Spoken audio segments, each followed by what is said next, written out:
আপন মানুষ চিনা বড় দায় রে, আপন মানুষ বোঝা বড় দায়।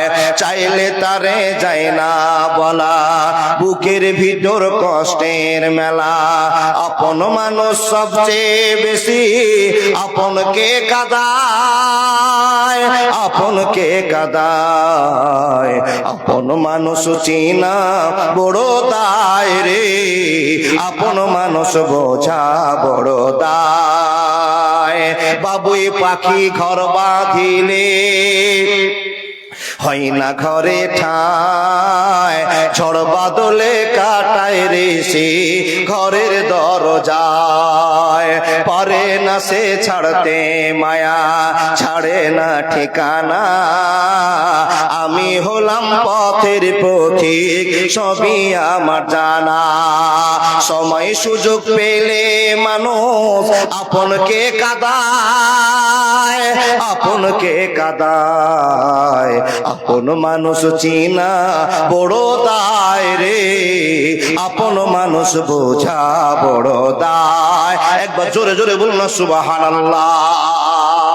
সত্য করে বলবেন, আমার কথা বুঝতে পারছেন না? না বুঝে হু করছেন বাবা, বুঝতে পারছেন? আলহামদুলিল্লাহ। তাহলে যাকে আপনি আপন ভাবছেন সে আপন নয়। এক মিনিটের জন্য আপনাকে বলি, আচ্ছা বলুন তো, সব মানুষকে আমি প্রশ্ন করছি, আপনার আপন জন কেউ আছে দুনিয়াতে? বলে আছে? নাই? হাই হাই হাই, এই কথা বাড়িতে বলেন, 3 দিন ভাত খেতে দিবে না। যাকে আপনি ভাবন ভাবছেন, দেখেন প্রায় লোক বলবে যাকে আমি সবচেয়ে বেশি ভালোবাসি সে আমার মা। অনেক ছেলে বলবে, অনেক মানুষই বলবে। তারপরে কে ভাই, কে বলবে আমি পৃথিবীর সবচেয়ে যাকে ভালোবাসি সে আমার বেটি, কে বলবে স্ত্রী। বিভিন্ন কথাগুলো বলবে কিনা বাবা। কে বলবে বাপ, কে বলবে ভাই, বলবে আমার মাসি, কে বলবে আমার নানি। এরকম করে নিজের বাঁধনে বলবে। তো সবার ঊর্ধ্বে যে সম্পর্কটা, সে সম্পর্কটার নাম কি? মা। আপনার সন্দেহ পড়ে গেছেন, মা বলবো না স্ত্রী বলবো? মা বলবো না স্ত্রী বলবো? আল্লাহর বান্দা, আপনাকে খবর দিচ্ছি, আল্লাহ যে খবরটা আপনাকে দিয়েছে এই খবরটা আপনাকে আমি দিচ্ছি, সবার ঊর্ধ্বে কে? মা। আচ্ছা, এই মাকে যে আপনি এত ভালোবাসছেন, মার ভিতরেও স্বার্থপরতা কিছু লক্ষ্য করা যায়। বলে মৌলানা, দুনিয়াতে এত আওয়াজ শুনলাম, এতবার আওয়াজ শুনলাম, জালসা শুনলাম, সব মৌলবি সাহেবরাই বলেছে মার সেবা বাপের সেবা করে জান্নাত পাওয়া যায়, তাই না? আচ্ছা, আমি কি আপনাকে সেবা করতে নিষেধ করলাম? না, শুধু বুঝাবো বাবা যে মার মনেও স্বার্থপরতা আছে। মা তো মাই হয়, কিন্তু মাকে আজ পর্যন্ত চিনতে পারলাম না। যেই মাকে চিনতে পারেনি, যাকে সবচেয়ে ভালো মনে করছি, সে মার ভিতরে একটু খামতি আছে। কি করে চেনা যাবে? আপনারা দু ভাই, বুঝেননি? আপনারা দু ভাই, এক ভাই সৌদিতে থাকে, এক ভাই গ্রামে কাজ করে। যে সৌদিতে থাকে ওই 60,000 টাকা করে মাসে দেয়, আর যে বাড়িতে থাকে ও 400 টাকা করে লেভারি খাটে, মার হাতে তুলে দেয়। আচ্ছা বলুন, খবর কি পেয়েছেন, দেখেছেন? যার 60,000 টাকা বেতন, ওর ছেলের আদর বেশি, ওকে কোলে করে ঢোলাই করে বেশি।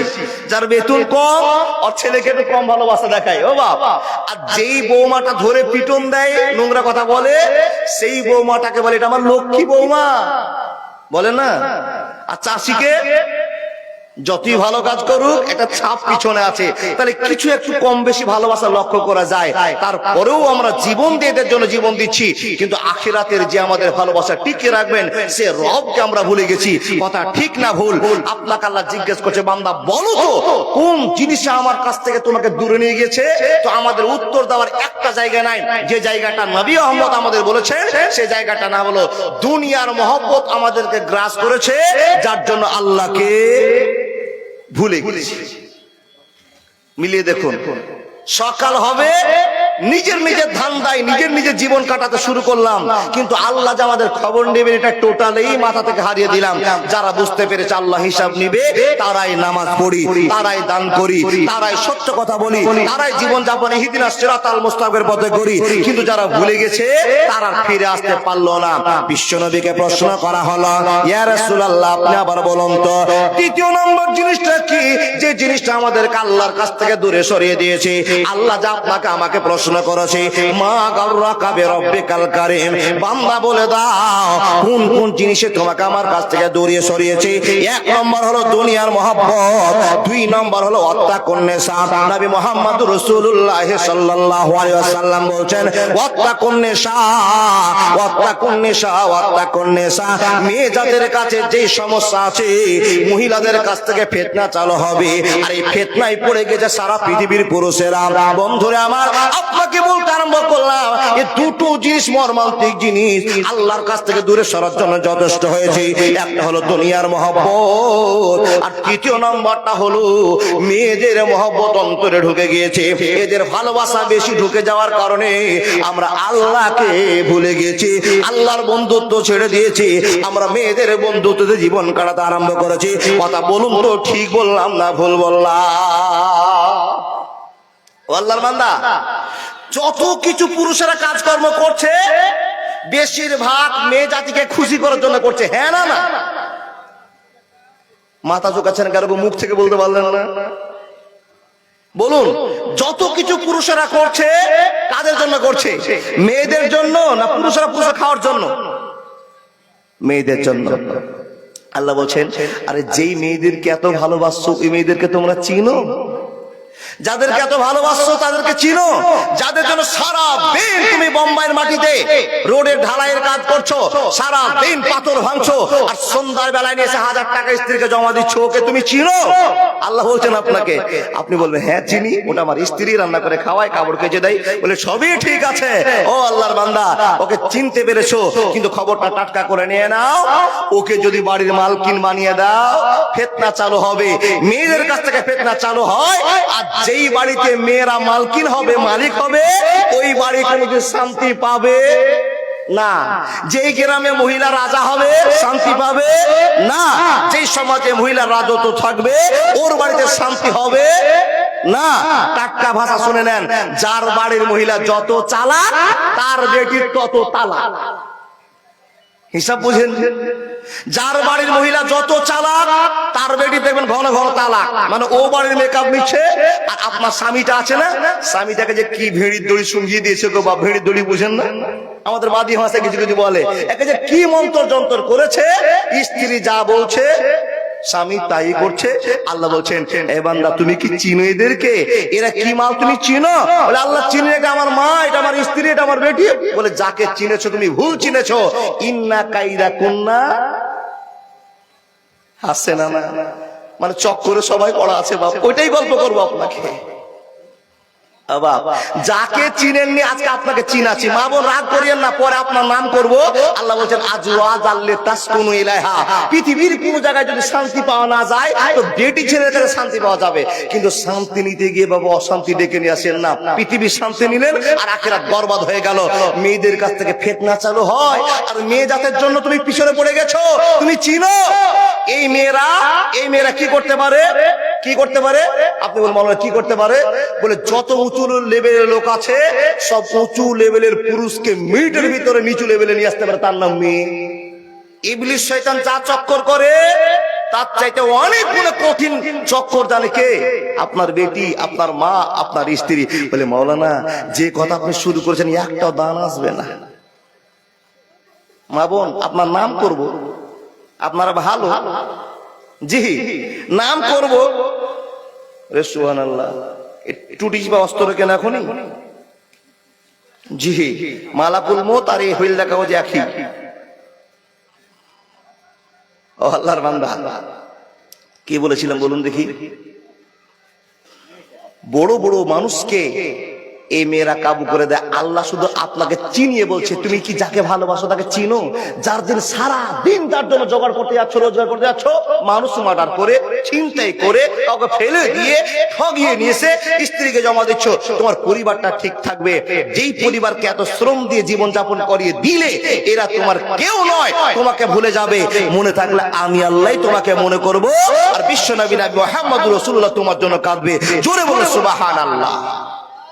আল্লাহ বলছেন একলা জীবন একলা মরণ একলা চলতে কিসের ভয়, এ দুনিয়ার মানুষগুলো কেউ তো বন্ধু নয় গো, এ দুনিয়ার মানুষগুলো কেউ তো কারো নয়। যে বুঝবে তোমার মনের কথা, যে মুছে দিবে সকল ব্যথা, সে আল্লাহর সাথে বলো কথা, থাকবে না আর কোনো ভয়।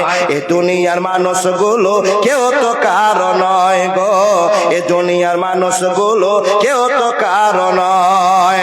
একলা জীবন একলা মরণ একলা চলতে কিসের ভয়, এ দুনিয়ার মানুষগুলো কেউ তো বন্ধু নয় গো, এ দুনিয়ার মানুষগুলো কেউ তো বন্ধু নয়। আবার বন্ধুরা আমার কথা বলতে আরম্ভ করলাম, রে আল্লাহর বান্দা বান্দিরা, আল্লাহ আপনাকে চিনে দিচ্ছে যাদেরকে এত ভালোবাসছো, যে দুনিয়ার সঙ্গে এত মহব্বত করেছো। বান্দারে, এ দুনিয়ায় কেউ থাকবে না, আর যাদের জন্য এত কামাই করলো তোমাকে কেউ সাপোর্ট করবে না।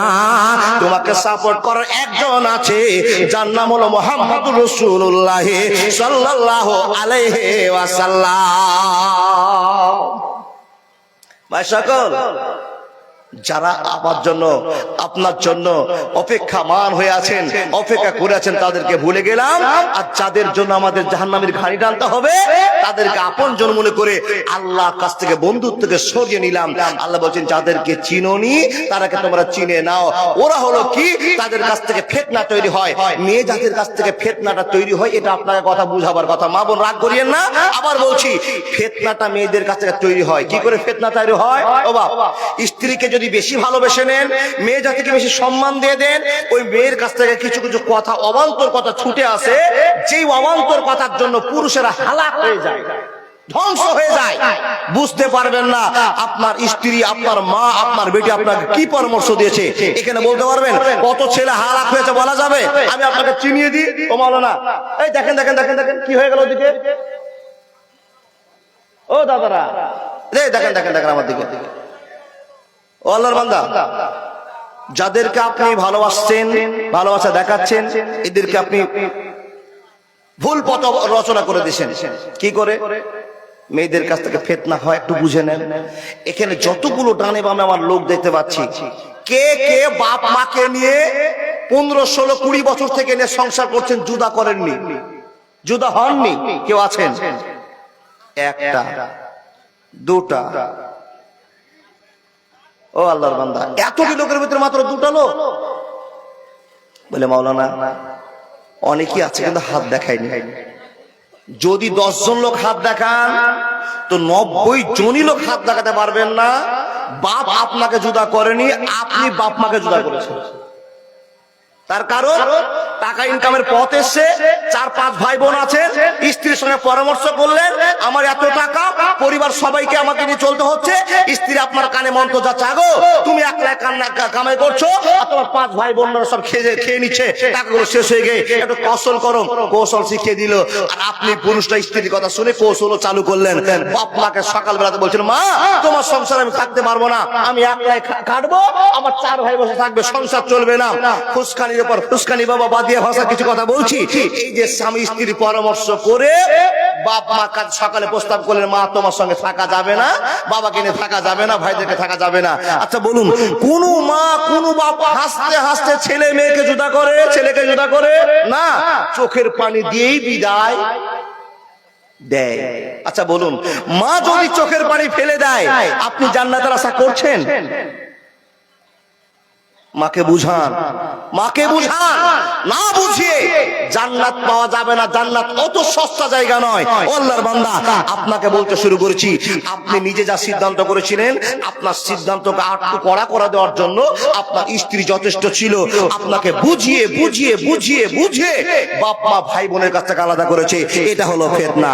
আপনি প্রশ্ন করবেন, মাওলানা এই কেমন জানি ওয়াজ আপনি শুরু করলেন, কেমন করে পুরুষকে কাট করে দেয়? হ্যাঁ গো বন্ধু, হ্যাঁ, এই এই করে করে আপনাকে কাট করে দেবে। আল্লাহর বান্দা আপনাকে কেমন করে বোঝাবো? মেয়েদের কাছ থেকে বড় বড় ফিতনা তৈরি হয়ে যায়। ও আল্লাহর বান্দা বান্দিরা, বনি ইসরাইলের যুগে মেয়েদের কাছ থেকে ফিতনা চালু হয়েছিল। নবী মুহাম্মদ সেটা প্রমাণ করছে। সচল একটা কথা আমাদের জানা, যে কথাটা জানাবার জন্য সিদ্ধান্ত নিয়েছি। বন্ধুরা আমার, আমরা মেয়ে জাতির প্রতি পাগল হয়ে গিয়েছি। যে পাগলের জন্য আল্লাহকে ভুলে গেলাম।